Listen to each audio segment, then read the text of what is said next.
Boa noite, amigos do Planeta Carro. Boa noite. Estamos aí inaugurando um novo cenário e, mais uma vez, para o nosso bate-papo semanal. Já estamos na live de número 176.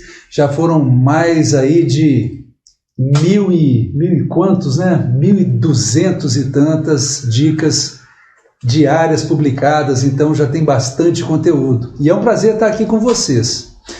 E hoje o programa está com muitos assuntos interessantes que já estão separados para a gente falar.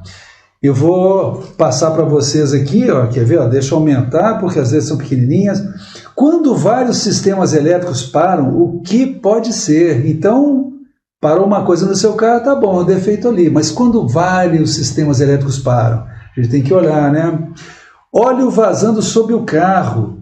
Tem que saber qual que é. As pessoas confundem, às vezes elas acham uma coisa. Outro dia tinha uma pessoa com vazamento, né? Parou na garagem, deu uma poça, e aí a pessoa olhou o óleo do motor, estava no nível, ele não entendia. Como é que isso pode? Vamos falar sobre isso. É ruim de qualquer jeito, mas se você não souber de onde que vem, pode ser menos ou mais. O ruim é que essa pessoa ficou tranquila pensando assim, essa poça não quer dizer nada, porque se o nível do óleo do motor está legal, e não era do motor, era o óleo da caixa e acabou faltando lubrificação. Onde tem fumaça tem fogo. É verdade. De algum lugar aquilo lá tem que estar vindo. Verdade. Outra coisa, pisar primeiro na embreagem e depois no freio para parar o carro? Será que é essa a forma certa que eu tenho visto muita gente fazendo? Já adianto que não é. E se você vai prestar, né, o exame de autoescola, você vai perder 2 pontos, vai tomar bomba se ficar fazendo isso. Ixi. Fora outros problemas, porque também tem questão aí de economia, mas outras coisas. Acho que até eu vou aprender nessa aí então, hein? Aquele negocinho de botar uma banguelinha quando você vê que o sinal está fechado lá na frente. A banguelinha nem tanto, mas a hora de despedar isso aí não... Nós vamos falar direitinho sobre isso, né? Cuidado com o para-brisa embaçado.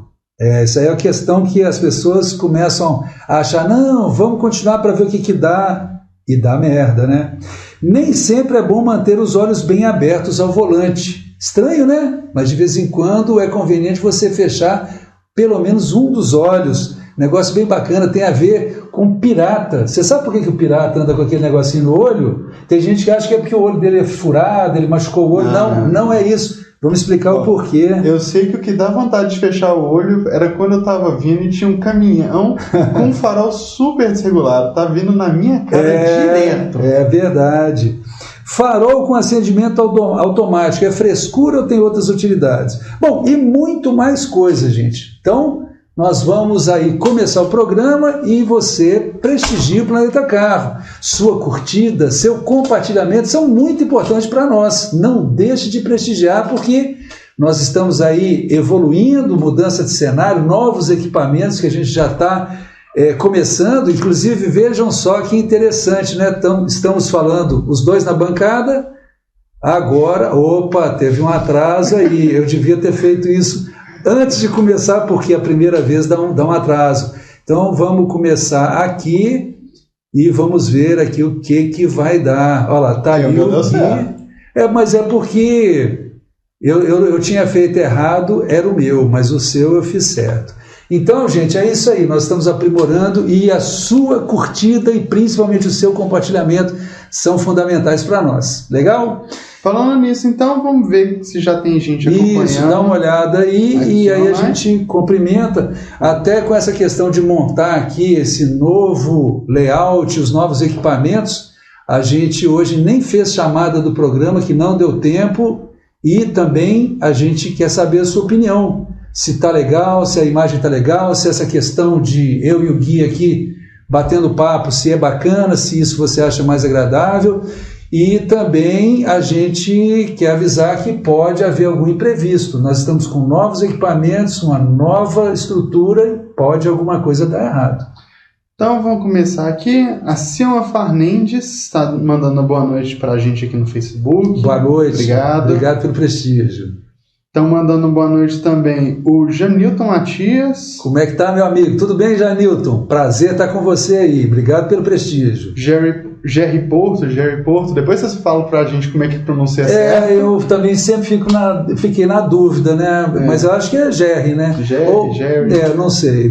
Depois a gente precisa dessa dica, viu, Jerry? A gente precisa que ele fale qual que é a pronúncia certa. Mas como é que ele vai falar? Ele vai escrever, né? Então tá, ele manda boa noite aqui pra mim e pra você. Legal, boa obrigado, noite. amigo. Obrigado pelo prestígio aí, isso é muito importante. Regina Magalhães também.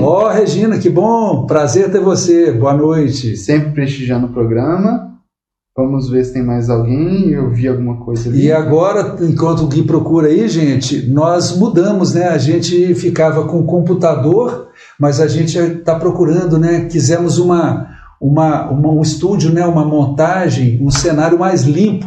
Então nós tiramos os computadores, pensando até que hoje o que é o dia a dia é o celular. Então a gente está trabalhando só com celular, tiramos os computadores, as telas, tudo que tinha, para ficar aqui o estúdio bem limpinho, que a gente acha bacana. E esse estúdio vai aumentar. Nós já estamos prevendo obras aí que ele vai ficar bem grande e aí eu vou ficar menos exprimido com o Gui. Se bem que não está tão exprimido, né? Mas você está me deixando louquinho aqui mexendo entre os aplicativos.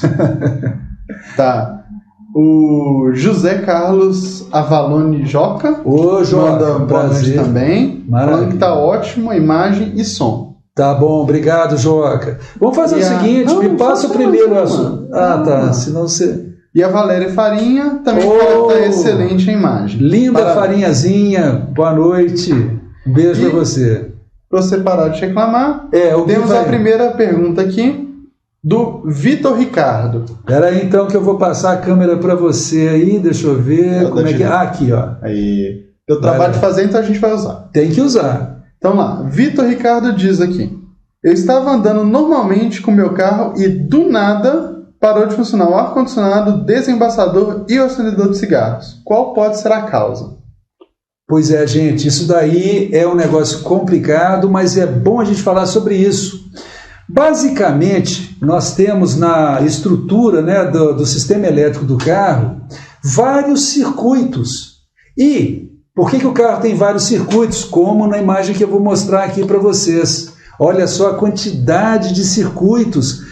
Cada um vai para uma coisa, um vai para as lanternas, outro vai para o motor, outro vai para os acessórios, outro vai para o ar-condicionado. Por quê? Por questão de segurança. Em cada circuito, você tem um fusível, você tem uma proteção, às vezes até uma supervisão, e você, então, dessa forma, qualquer circuito que venha apresentar problema, o fusível vai queimar, o sistema vai desligar um relé, você vai estar sempre seguro e também não vai acontecer de você ficar sem o carro funcionar. Para uma parte, para a outra, pode ser até que pare alguma coisa, que o veículo deixe de andar, mas então você tem que ter tudo setorizado para evitar risco de incêndio e também para você ter fiações mais inteligentes. Hoje você até tem alguns sistemas que eles não funcionam com alimentação elétrica pura e simples. Às vezes você tem uma conversação igual uma internetzinha lá dentro do carro, para poder, um manda uma informação, fica esperando um retorno, então é desse jeito, você tem vários circuitos.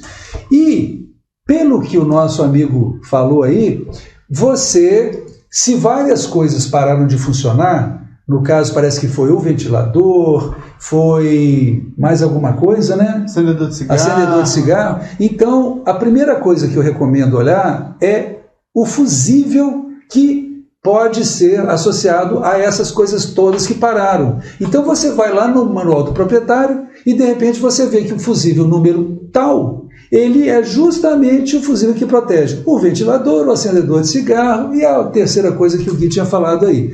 Então está resolvido. Se não for um fusível, pode ser um relé. Às vezes você tem um relé, quando a carga é um pouco maior, que você não pode ligar e desligar como está direto no interruptor, você pode ter também um relé que apresentou problema e parou de funcionar uma série de coisas. Eu acho que eu tenho aqui uma outra imagem, olha só, mostrando aí a caixa de fusíveis. Essa pecinha na mão dessa pessoa aí, né, dessa ilustração, ela é uma pinça para você tirar o fusível. Então fica muita gente quebrando a unha se machucando, sofrendo para tirar o fusível. Às vezes é duro, é difícil, e a pessoa não olhou a tampa da caixa de fusíveis, que costuma ter na tampa ou do lado dos fusíveis uma pinçazinha que ela encaixa direitinho no fusível. Então, se você tiver um problema, precisar tirar o fusível, não esqueça, procura ou ao lado ali dos componentes ou na tampa. Você pega a pinçazinha, você dá um clequezinho, né? Ela encaixa, você aperta e tira o fusível na maior facilidade. E por último, eu queria mostrar para vocês mais uma imagem que mostra o esquema, às vezes, de uma caixa de fusíveis. E eu gostei dessa imagem porque ela deixa claro que você tem aí vários circuitos. Então, cada circuito desse vai ter um fusível. Se houver um problema num componente de um circuito, queima aquele fusível daquele circuito, para, às vezes, umas 3 ou 4 coisas, mas o resto continua. Se houvesse um fusívelzão para tudo, quando esse fusívelzão queimasse, sem entrar em muito detalhe, ia parar o carro inteiro de uma vez, o que é muito pior. Ok? Então é isso daí, gente. E vamos para a próxima pergunta ou para mais alguma informação que o Gui possa ter aí para nos dar. Eu sei que eu estou muito feliz da gente ter mudado o posicionamento do microfone, porque antes, quando você batia a mão, dava um pico de som louco. Agora eu tenho visto que às vezes eu tenho a mania de bater também o relógio, e nós estamos experimentando aqui no estúdio, gente, essa mesa de vidro. Vocês estão vendo a mesa aqui de vidro? Aí não sabemos se vai ficar essa, se vai mudar. Antes era uma outra mesa, mas parece que para esse cenário aí novo, o vidro ficou bem legal. Opinem sempre. E aí, Gui, tem alguma participação ou nós vamos para a próxima pergunta? Então, vai lá. Janilton Matias manda aqui, ó. Sérgio, os pneus do meu Onix de 2014 nunca foram trocados, ainda estão bem conservados. Vou trocar final do ano, pois ouvi você falar da validade dos pneus. Ó, o cara tá prestando atenção aí nas nossas lives. Pois é, gente, bacana, legal demais quando a gente vê a utilidade naquilo que a gente fala. Janilton, seu carro é 2014, nunca trocou os pneus, quer dizer, esses pneus estão com 7 anos. Pelo menos 7 anos. Pois é, por volta de 7 anos. Então, você está correndo risco. Eu não estou dizendo que o seu pneu não tem condições de rodar, não é isso. Você precisa de passar numa revenda autorizada da marca dos seus pneus e pedir para ver como é que está o estado deles. Eles vão ter que fazer uma análise lá muito bem feita. Por quê? Até 5 anos é garantido que o seu pneu está legal, a menos, claro, que ele tenha sofrido aí alguma agressão, um furo, um impacto, alguma coisa. Mas se o pneu foi bem tratado, até 5 anos é garantido que você está seguro. De 5 para frente não é garantido. Mas não é que o seu pneu não presta mais não. Você vai ter que ir na revenda, eles vão dar uma olhada e vão falar, legal, pode rodar. Aí você roda mais um ano e volta lá. Entendeu? Depois de 5 anos, todo ano você vai lá e pede para ver como está o pneu. Mas não continua andando não, Janilton. Passa na revenda antes. Eu já fiz perícias em casos de pneus que até teve casos com menos que 5 anos, mas com mais de 5 anos eu já vi problemas, sobretudo por pneus que tinham furado e não foi bem consertado e começou a haver ferrugem na malha metálica. Então, não deixa de olhar não, me faz isso daí, depois você me conta se foi lá e o que eles te disseram, tá bom? Ó, tem mais uma participação aqui. Manda pra mim. Aí. Acho que eu vou começar a fazer igual o cara do Cidade Alerta. Corta pra mim. Corta pra mim, é bacana. Depois eu vou te dar aqui esse controle pra você cortar, então. O Alex da Silva dos Santos manda aqui, ó. Boa noite, Sérgio. É recomendado corrigir a cambagem dos veículos que não possuem regulagem manual de cambagem com aquele aparelho hidráulico vulgarmente conhecido como ciborgue? Pois é, aí é que tá. É um assunto complicado. O ciborgue não é recomendado. É um recurso que muitas oficinas aplicam aí a torto e a direito, mas você pode comprometer um rolamento ao usar esse equipamento, né? Porque você vai colocar uma ferramenta que vai pegar na coluna do amortecedor, vai segurar nos parafusos Um lado na coluna do amortecedor, do outro lado vai segurando os parafusos da roda, e aí você vai dando pressão, pressão, pressão e vai torcendo aquilo dali. O rolamento é frequente, dá problema. Eu não vou dizer que isso não pode ser feito, mas eu vou dizer o seguinte, que as oficinas, como as oficinas que eu tive, se elas forem pensar num serviço como esse, elas devem pelo menos falar com o dono do carro, falar, olha, eu tenho esse recurso, será que você quer ele? Eu não posso lhe dar garantia se o rolamento vai ter problema ou não. Eu diria aí que até 60%, talvez 70% dos casos, na hora não dá problema nenhum não, mas pode dar. Então, eu não gosto dessa ideia. De fato, os carros que não têm regulagem de cambagem precisam conferir a cambagem quando são alinhados e precisam de corrigir caso ela esteja fora. Isso tem que ser feito, tem que ser olhado, mas eu acho melhor analisar que peça que está empenada, se é o caso de trocar essa peça, se tem ali uma longarina com problema. Então tem que analisar com muita calma. Essa ferramenta, esse recurso é temeroso, pode dar problema, mas é uma coisa a ser analisada pela oficina, pelo proprietário do veículo. No meu carro, eu não faço isso. Eu peço para trocar o telescópio, ou pelo menos eu peço para tirar a coluna, e isso nunca aconteceu, mas eu preferiria tirar a coluna e fazer o desempenho com ela numa prensa, alguma coisa assim. Tá bom? A Roberta Veloso que mandou isso. Ando pouco com o meu carro e ele está parado na garagem há um tempo. Apareceu uma poça de óleo embaixo do motor, mas olhei o nível do óleo do motor e está normal. Como é possível? Pois é, gente. Então, esse caso que eu tinha comentado com vocês há algum tempinho atrás, vazamento de óleo embaixo do carro não é só de óleo do motor.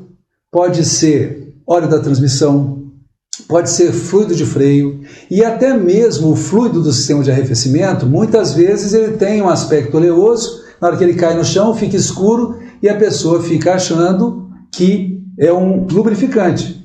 E muitas vezes não é simplesmente o fluido do sistema de arrefecimento. E é muito importante você estar atento, porque se você parte, como aconteceu com a nossa amiga, para entender que o vazamento é de óleo do motor e vai ver o nível do óleo, o nível está certo, a pessoa pode ter uma falsa tranquilidade de imaginar que então estou tranquilo, posso rodar, está tudo bem, e não é o caso. Eu já vi caso que houve um desfecho bem caro da história. O carro dessa pessoa, a transmissão, ela tinha uma configuração que as coifas que estão ligadas na saída dos semi-eixos, ela fica cheia do óleo da transmissão. Então, a coifa de borracha, que é uma coisa que é fácil de furar, com o tempo ela pode furar, se não tiver uma boa manutenção, se não for verificado, uma manutenção preventiva. Então o que aconteceu? O carro já tinha certa idade, a borracha da coifa ressecou e começou a vazar, essa pessoa não percebeu, continuou andando, até que faltou lubrificante dentro da transmissão. Com isso, a pessoa notou que numa viagem começou um barulho maior, o carro começou a ficar pesado, resultado, fundiu a transmissão, fundiu rolamentos da transmissão. E aí, moral da história, transmissão toda detonada, uma grana para poder consertar, para colocar uma outra transmissão nova. Então, verifique direitinho e não conviva com qualquer pocinha debaixo do seu carro. Não só para não sujar a garagem do seu prédio e os seus vizinhos ou síndico te chamarem de sujesmundo, mas fique atento e começou um vazamento, vai lá e corrige. Gui, vamos mais rápido, porque a gente já está no limite do tempo aqui. A Valéria Farinha fala que voltou a imagem. Que bom. Então, agora temos certeza que corrigiu mesmo. E ainda estamos sem pergunta, né? O pessoal não tá bom, então vamos correr nas perguntas que já tem para a gente terminar logo, então. Posso te dar a câmera? Pode. Você já está com ela, eu esqueci. Vai lá. A Marta Alves pergunta: na hora de parar em um semáforo, tem problema pisar na embreagem antes do freio? Pois é, gente, é isso daí. Me empresta que tem umas anotações que eu peguei, achei interessante. Se eu virar aqui, eu não vou perder, não, né? Acho que não. Aí. Então, isso. Então, gente, dá-se o seguinte, você não pode pisar primeiro na embreagem e depois no freio. A gente acaba na preguiça, no trânsito, fazendo isso, né? Já bota em ponto morto e deixa o carro rolando até o semáforo achando que está economizando. Não, você está gastando mais. Se você pisasse só no freio e deixasse o carro ir empurrando o motor até o semáforo, você ia sem consumir nada. Quando você pisa na embreagem e o motor vai para a marcha lenta, você está consumindo. E pior, um veículo que você pisou na embreagem, ou seja, ele não está com o motor sendo acionado numa rotação superior à marcha lenta, você tem menos eficiência do freio hidrovácuo. Você vai ter um pedal ligeiramente mais duro, talvez você não perceba, mas se precisar parar, você não vai ter a mesma frenagem. Você deve primeiro pisar no freio quando o carro estiver quase parando. Aí você pisa na embreagem, claro, para ele não morrer. E tem mais uma coisa. Você, se estiver para prestar o exame, né, para ter a sua habilitação, se você fizer isso, você perde de cara 2 pontos. Não sei se no Brasil inteiro perde 2 pontos, se é igual em todos os lugares, mas você vai tomar bomba às vezes por causa de fazer isso. Então fique atento e pise no freio. Eu sei que todo motorista macaco velho começa a querer fazer isso, mas é ruim para o carro e, né, eu já falei, gasta mais combustível e tem todos esses pontos negativos, fora que você vai sobrecarregar o freio, porque o motor ajudando o carro a parar, né, em redução, vai poupar seu sistema de freio, tá bom? Vamos direto para outra aí, né, Gui? Então, corta para mim. Vou cortar para você, vai lá então. Então vamos lá. Pergunta do Jairo Maia. Caso haja um único passageiro no banco traseiro, mais especificamente uma criança, é proibido ela se deitar para dormir? Pois é, gente, vamos lá. É proibido sim a criança deitar para dormir, ou adulto, ou seja o que for. Outro dia nós dissemos que é para o acompanhante não reclinar muito o encosto do banco. Muita gente, né, tá ali na posição do acompanhante, dá um soninho, ele quer ficar como se fosse numa cama. Ele quer ficar com o encosto mais deitado possível, para ficar lá dormindo mais à vontade. Isso é perigosíssimo. Dissemos outro dia que a pessoa escorrega por baixo do cinto e o cinto acaba pegando no pescoço da pessoa, pode haver enforcamento, como aconteceram casos, né? Então, você não vai poder fazer isso pelo seguinte, porque o Código de Trânsito Brasileiro, no artigo 65, ele prevê a necessidade da pessoa usar o cinto de segurança todos que estão no carro. Então você não pode deixar de usar o cinto de segurança. E mais, no artigo 105 diz que o uso do cinto de segurança não é só ele estar em cima de você, precisa de ser conforme as regulamentações do CONTRAN, do Conselho Nacional de Trânsito. E eu queria lembrar a vocês, nem é a pergunta, né, do nosso participante aqui, mas até carga no banco traseiro pode te dar problema. A gente tem um outro artigo aqui, o 109 do Código de Trânsito Brasileiro, que prevê que o transporte de cargas em veículos de passageiros também tem que ser conforme as regras do CONTRAN. Então, para você colocar a carga no banco de trás, você precisa ir lá ver quais são as regras, ela tem que estar amarrada, uma opção de coisa, não pode tampar a visão, etc, etc, etc. Então, precisa de estar atento. E você sabe, né, que se você tiver alguma coisa dentro do carro, no impacto, multiplica por 20 o peso da coisa. Se é uma coisa de 100 quilos, ela vai pesar 2 toneladas em cima de você. Ok? Então, volta aqui. O que mais que nós... desculpe, nós estamos ainda em período de adaptação, viu, gente? Me perdoe.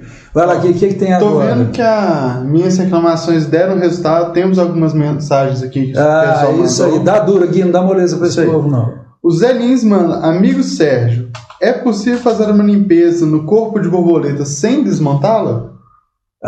Legal. Vamos então falar sobre o corpo de borboleta. Corpo de borboleta, ele fica numa posição e tem uma função parecida com a do carburador. Ele tem uma válvula do tipo borboleta que abre e fecha, deixa passar mais ou menos ar. E o combustível o sistema de injeção calcula. Passou tanto ar, tem lá um sensor, aí ele calcula quanto que é para ir de combustível e manda. E esse sensor de borboleta, sem desmontar, é uma limpeza porca. E está cheio de gênio, né, os famosos eugênios, sobretudo a gente vê aí, às vezes até colegas, numa inocência sem par, falando que é para você jogar um spray. Aquele spray não vai fazer nada. A princípio, ele pouco pode te ajudar. Por quê? A maior parte, ainda mais se o cara fica acelerando e batendo spray, simplesmente aquele material vai passar pelo corpo de borboleta, que é um duto, né, com uma borboletinha abrindo e fechando, vai passar e vai embora, vai queimar lá dentro do motor.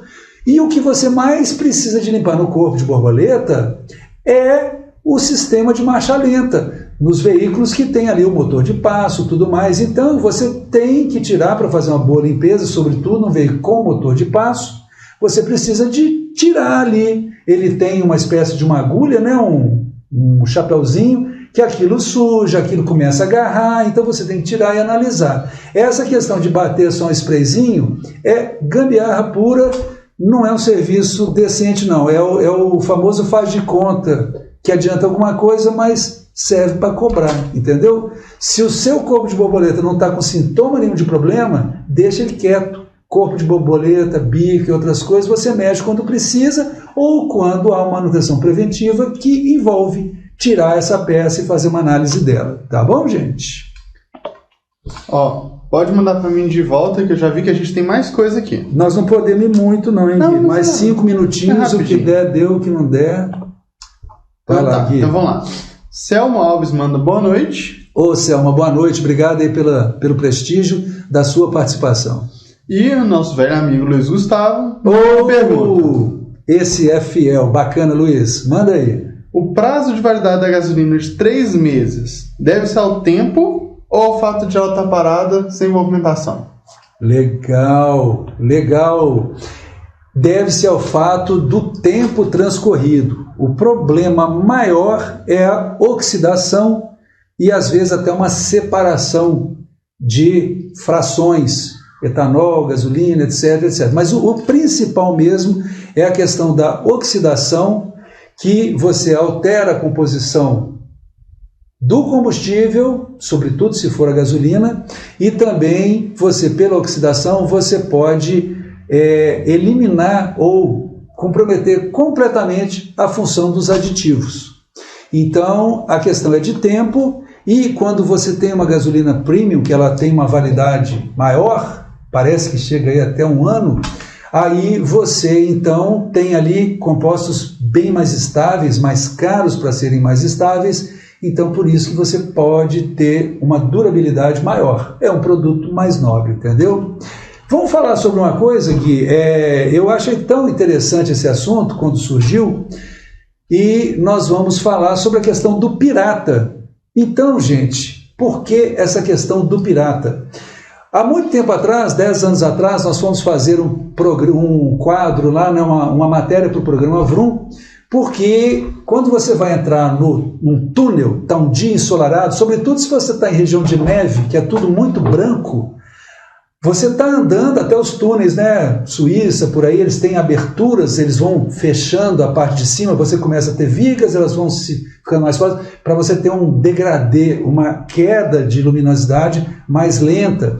Porque quando você entra num túnel, a sua pupila está fechadinha, porque lá fora estava muito claro, e a pupila demora para abrir. Até o contrário não é tão problemático. Se você está num lugar escuro e vai para um claro, a pupila se vira e fecha rapidinho. Mas quando você entra num túnel, você fica cego. Se o lugar fora é muito claro e o túnel é escuro, você, os primeiros metros e às vezes dezenas de metros, não enxerga nada. Se esse túnel estiver parado lá, alguma coisa assim, é batida na certa. Então, você tem um macete, nós vamos passar um videozinho, que é bem legal. Quando você estiver aproximando do túnel, bem antes do túnel, vários segundos antes, você fecha um olho e, se possível, põe até a mão para parar de bater luz. Então, essa pupila já começa a se preparar para o escuro, já começa a se acostumar com o escuro. Então, na hora que você chega no túnel, aquele olho fechado, ele já está um pouquinho mais preparado para enfrentar um lugar escuro. Aí que você entrou lá dentro, você fecha o olho que estava aberto e abre o que estava fechado, para você poder enxergar um pouquinho mais. E o legal o que consta sobre isso é que os piratas usam aquela venda no olho justamente por causa disso. Não é porque o olho deles está furado, alguma coisa que eles acham chique, né, bacana o negócio, não. Eles usam aquilo porque não tinha iluminação, não tinha luz elétrica, não tinha luz de LED dentro do navio. E o pessoal precisava de ficar indo lá para o convés e indo lá para dentro do porão. O que acontece? A luz no meio do mar lá, a claridade intensa no convés e a escuridão quase que total do porão, demorava minutos para o pirata conseguir enxergar lá dentro do navio alguma coisa. Então eles já andavam com aquela vendinha tampada, chegou lá dentro do navio, né? Foi para o porão, abriu, aí eles enxergavam. Legal, né, gente? Então vamos fazer o seguinte, essa do pirata aqui é a primeira ou é a segunda? Que esse vai ser o nosso último assunto. Então vamos assistir esse videozinho que é muito legal, tá bom, gente? Vamos lá. Céu azul, maior solzão, aí você entra em um túnel e não vê mais nada, some tudo. Do lado de fora, devido ao excesso de luz, nossos olhos estão com as pupilas contraídas. Ao entrar, elas têm que abrir. E até que isso aconteça, você fica sem enxergar. Quanto maior a diferença de luminosidade, pior. A dica é fechar um dos olhos ainda do lado de fora. Ao entrar, abra-o e feche o outro. Como eles já estavam no escuro, a adaptação ao novo ambiente será bem mais rápida. Depois, abra os dois. Assim, dando uma forcinha à natureza, você não passa esse susto. E, evidentemente, terá mais conforto e segurança. Bom, gente, viu só a questão do pirata aí, como é que é?